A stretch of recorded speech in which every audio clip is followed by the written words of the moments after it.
Welcome to Breaking the Couch, a weekly conversation demystifying what happens in and behind the therapy scene to support your healing journey. We're your hosts. I'm Dr. Dowtin, a licensed clinical professional counselor, a certified school psychologist, and a trauma specialist with Playfully Psyched. And I'm Dr. Joharchi with Soft Art Psychology, a licensed clinical psychologist. We're here aiming to provide you with mental health tools to address the cycle of generational trauma across the age span, from infancy and childhood to adulthood. For more information, visit our Instagram page at Breaking the Couch or our website, breakingthecouch.com. While we hope you love listening to and learning from our podcast, it's not a substitute for a relationship with a licensed mental health professional. And we are back. Today, we're going to be discussing kind of the contentious relationships in co-parenting and hopefully provide some ways that we can really put the child's needs ahead of everyone else's. This is just something that's been coming up a lot, right? Just those struggles with trying to govern the household that's not your own. And you said like different house, different rules, right? Absolutely. Different house, different rules. Yeah. You and I have talked about this many times over the years around clinical consultation, meaning like two therapists talking about therapy. But basically, different house, different rules. So what can go in parent one's household doesn't go in guardian two's household and vice versa, and that's okay. And we could talk about the adjustment for the child and what happens when you're, week 1 and 3 in parent one's household and week 2 and 4 in the other parent household, and how to adjust, right? Like different bedtimes, different this, no bedtime, whatever. But at the end of the day, like, I can't be the boss of your household. And I certainly don't want you to be the boss of my household. Exactly. And, I think with that, right? Yes, ideally, there is consistency. There's some type of rule or there's some things that are communicated across households. Absolutely. Right? That is super ideal. At the same time, like you said, we can't govern one another's households, right? And things like bedtime can be such a huge point of contention for families. And they're like, because I want my child to have a schedule and have a routine and all those things. And I get it, right? Routine and consistency is very important. But you're also trying to decide what that routine looks like in someone else's house, right? So for example, growing up, I loved it. I still don't see a problem with it. But on non-school nights, so Fridays and Saturdays, I got to stay up as late as I wanted. From 4 years old and up, Fridays and Saturday nights, I got to stay up as late as I wanted because there was no school the next day. Even though, my parents sometimes worked weekends and things like that, like I didn't have anything to do structured for school-wise on a Saturday or Sunday morning.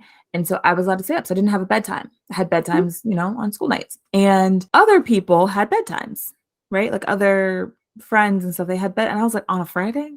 Like, and I didn't get it. I was like, what do you mean on a Friday? What you got to do on Saturday morning, right? I just didn't understand it.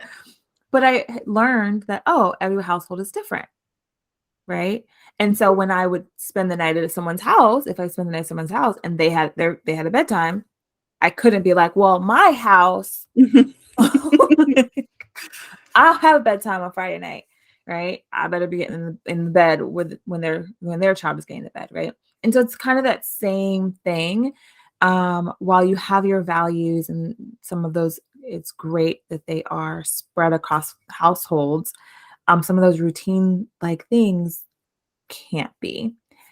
And with that, continuing to either be passive aggressive or belligerent with your co-parent about trying to get them to do things your way or blaming a child's behavior. Well, this is because at your house, they get to do whatever they want. Well, first of all, how do you know? Are you at their house? Right? Isn't the point of the shared custody is that you're not at the house when the child is at the house? So how do you know they get to do whatever they want? The key piece is you governing your own house, right? And children will learn children will learn, I can do XYZ here, I can't do XYZ here, I can do this, I can do that, right? Mhm. Children, as long as what's happening within your household is consistent, right? Your child will learn what's expected of them in your household, and vice versa. Yeah, and it kinda reminds me of, like, school, right? So, like, at school, I'm not gonna chew gum, and I'm not gonna look at my phone in front of X, Y, or Z people, right? Like, maybe over here, right? So you learn the different rules in different settings, and that is something that children can adjust to. And the cool part is if we follow this recommendation of kind of being flexible or just not even flexible, that your house is your house, Mind this your house is this business. house. That's what I want to Right, say. You right. stay in your house, and I'll stay in my house. If Mind your I'm on business. my own business, right?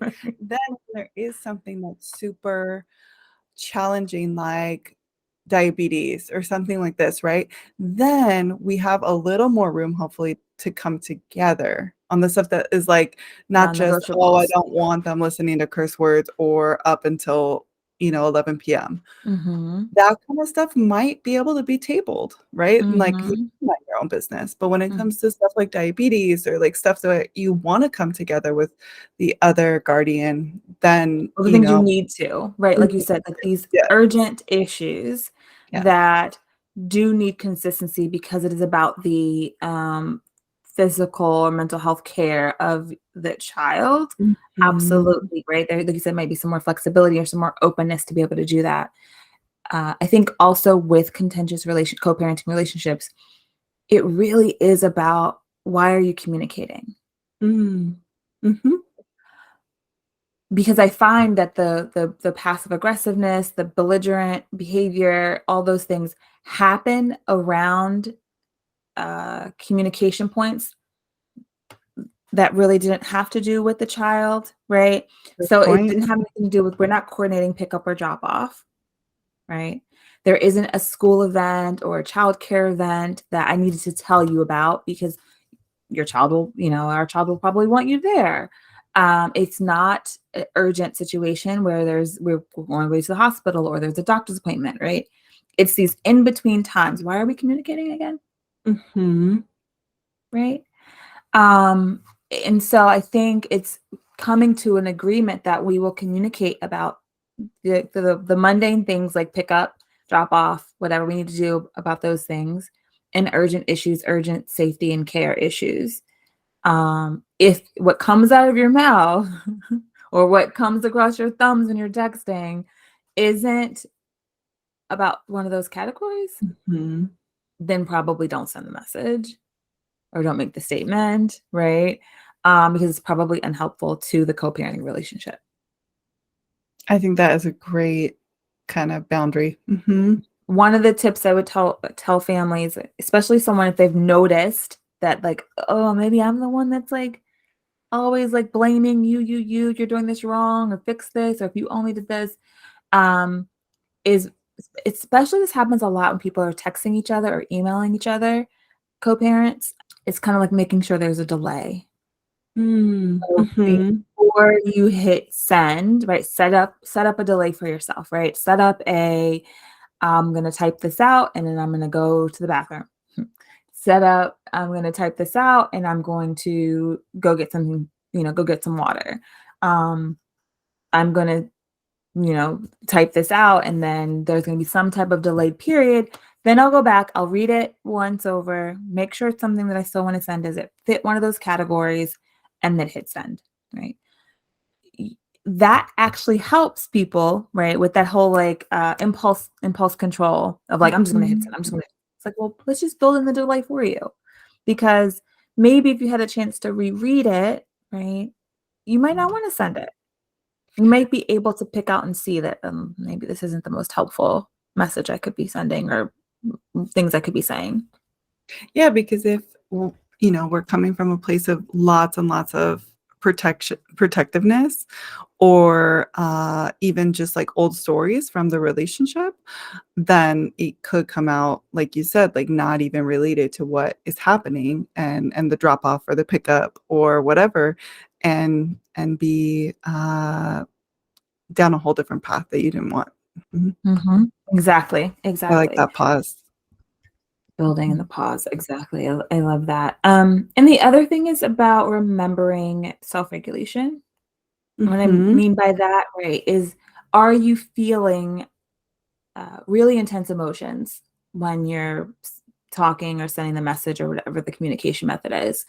Um, if you are, then you're not in the part of the brain that is going to be able to make logical and methodical statements, right? You're in the emotional part of the brain that may sometimes make the communication different than what you intended, different than what would be helpful for the child. You may be feeling triggered or activated in some way.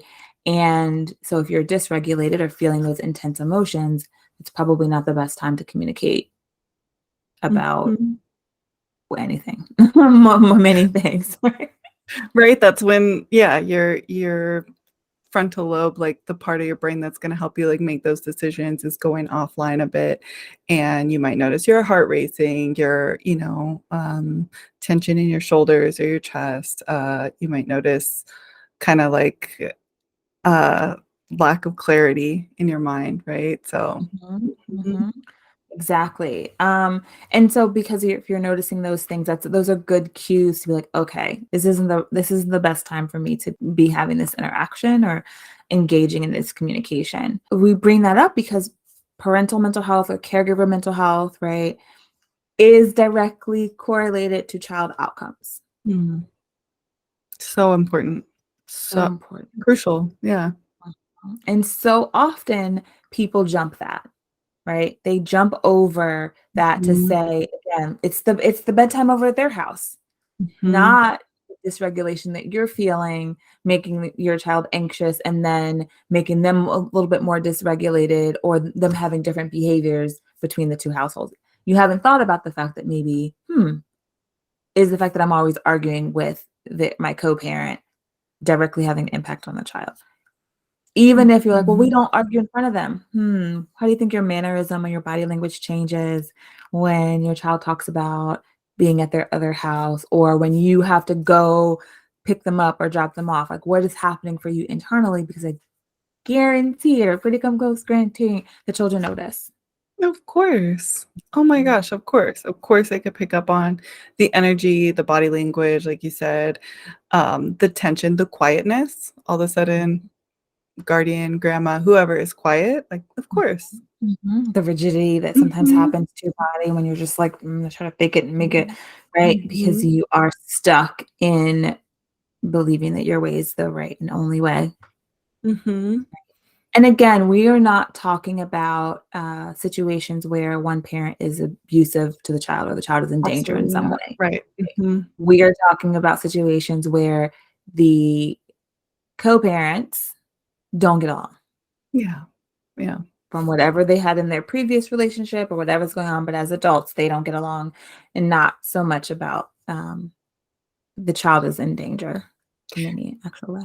Exactly, yeah, because there's apps, there's protections, there's legal advocacy, there's a bunch of different stuff around that, and we're more than happy to go into that, Mhm. but that's not what we're talking about. We're also not talking about, for example, a guardian that doesn't have any, legal protections, like Mhm. an LGBTQ parent that didn't, birth or have that wasn't a birthing parent, for example, and Mhm. has no, like, like, "Oh, if I Didn't say this didn't do one adoptive thing." papers or something. Yeah, Mhm. just If have I legal. Yeah, yeah. So there are certain situations that we're more than happy to make, part 2s on this with, but just for clarity, we're not talking about that either. Mhm. Exactly, Yeah. exactly.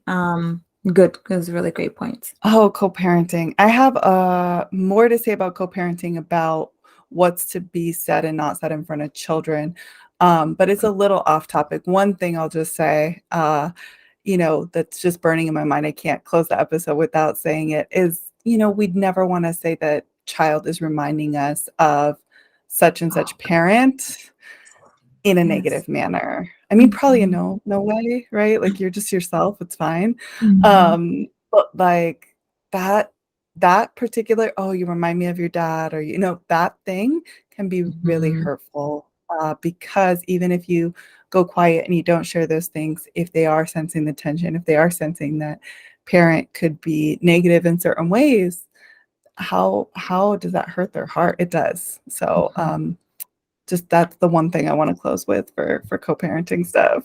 You said you want to close with it, but I mean, just the idea of talking negatively about your co-parent in any way, Yeah, shape, or form, there we go. in any environment where it could get back to your child is harmful, directly harmful to your child. Like, we want to make sure that there's an emphasis, there's a exclamation mark on these things, because Mhm.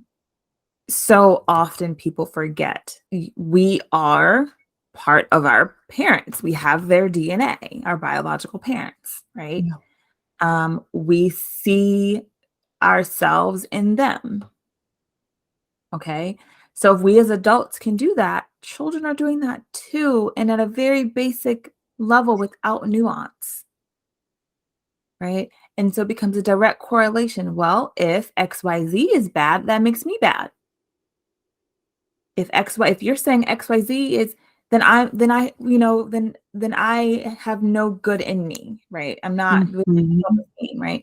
And so we can't just say, oh, we have the good from my side of the family. That's not how it works, right? And No. so making negative or derogatory comments about your co-parent doesn't help your child. It actually hurts your child. So Yeah. I love that you brought the really concrete example of even, oh, you do this just like such and such. You remind me of your such and such, um, Mhm. in the negative way. And you said maybe in any kind of way, but definitely in a negative way. It's so hurtful. Absolutely. Mhm. Mhm. Yeah, we're all on the same page. We're just throwing out suggestions to help you be the, parent that you're trying to be. If you're trying to be protective and you're trying to shield your child from all this inconsistency and whatnot, like that's where some of these suggestions are coming from too. Mhm. Mhm. And maybe the question we can leave you all with, that you can ask yourself before in that interim when you're waiting, right? How will this statement that I'm about to make, or how will this paragraph I'm about to send directly help or support the development of my child? Mm. I hope that we can come back to that. That was really helpful. I will be sharing that with people. Mhm. Mhm. Awesome. Well, if you all have comments or want more about this episode, please, please, please let us know. We're on Instagram at Breaking the Couch. You can tag us in your stories. You can reply to the comments when we post. You can go back through old posts, whatever you want. We have a website, breakingthecouch.com. You can leave a message there, fill out the little survey. If you want, specific topic ideas, you want to talk more about this episode or previous episodes, ask questions, feel free to do so. You can leave us a voicemail on Anchor if that's one of the ways that you listen to this podcast is on Anchor. You can do that. And anytime we have book recommendations, we usually put those in the show notes and make sure the link to our bookshop is there, because the bookshop helps create an avenue for local bookstores to stay in business. I will say that we probably have some recommended child and family books in the bookshop. And if we don't, I might move some into there, because there are some ones that are just about, like, whether you're divorcing or trying to co-parent. There are some recommended books that could be really good for this topic. Until next time. If you are looking for a therapist for yourself or your child, you can visit our websites, playfullypsych.com or softheartpsychology.com. We appreciate you joining us this week and can't wait till there's another opportunity to jump on the couch with you next week.